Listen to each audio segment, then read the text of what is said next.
वरामध्ये दिवा लावलेला असते, याच्यातून जर गॅस गळती झाली तर दिवा लाईन पार्किंग करते. पार्किंग जर झालं तर आपल्या टाकीचा काय ते स्फोट होते. हे होऊ नये म्हणून यासाठी अभियान आलेले. मला सांगा याच्यासोबत एक पुस्तक दिलेले, पुस्तक कधी वाचले तुम्ही?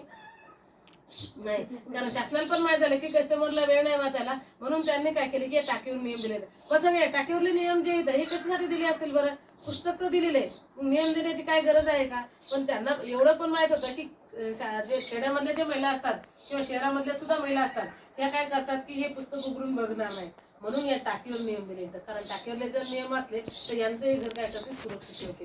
तर मला सांगा इथं पुरुष येतात का बरं आपल्या किचन मध्ये? नाही येत, कारण महिलाच असतात. तर याच्यातला पहिला नियम असा आहे की उपयोग न होणे पर रेग्युलेटर बंद करते. म्हणजे तुम्ही स्वयंपाक झाल्या बंद करता का? नाही. भारतामध्ये अशी कंडिशन आहे की 98% महिला त्या बंद करत नाही. 2% ज्या महिला आहेत त्या बंद करतात. कधी करतात? तर रात्री झोपता येईल. असं कुठं लिहिलेलं आहे का की रात्रीच पूर्ण झाल्या दिवसा नाही? असं आहे का काही? नाही. म्हणून जेव्हा स्वयंपाक झाला तेव्हा आपण बंद केलं पाहिजे. तर दुसरा नियम असा आहे की हे केवळ घरेलू उपयोग केले, म्हणजे हे सिलेंडर फक्त घरगुती वापरासाठी. आपण काय करतो कुठेतरी छोटा मोठा कार्यक्रम असला की त्या कार्यक्रमाला आपण सिलेंडर देतो. मग सांगा आचार्य जे असतात अशा शेगडीवर स्वयंपाक करतात का?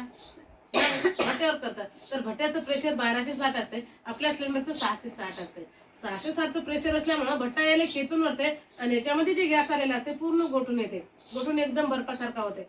आणि जेव्हा बर्फासारखा झाला की आचार्य काय करतात त्याच्यात गरम पाणी टाकतात.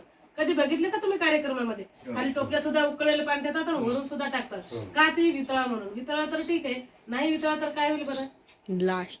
4-5 फुटावर जरी जा असला तर ही टाकी खेचून काय करते, त्या टाकीचा स्फोट करते. मग सांगा स्फोट जर झाला तर त्यामध्ये पाहुणे कोणाचे असतात? आपलेच असतात. भावकी आपलेच असतील, मुलं बाळा जे देवाणघेवाण करणारे सगळे आपलेच असतात.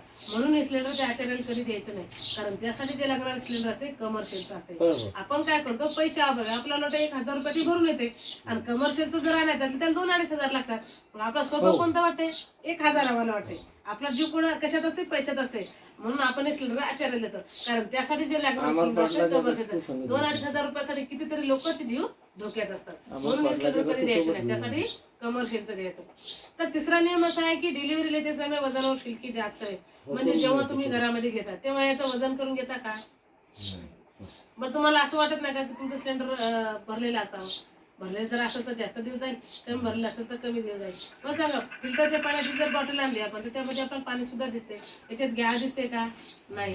मग सांगा याच्यात जर कधी तुम्हाला 2 महिने जाते, कधी 1.5 महिने जाते, कधी 2.5 महिने जाते, हे कशामुळे होते बरं? काय कारण असेल? थोडी रेकॉर्डिंग थोडीशी बंद करा.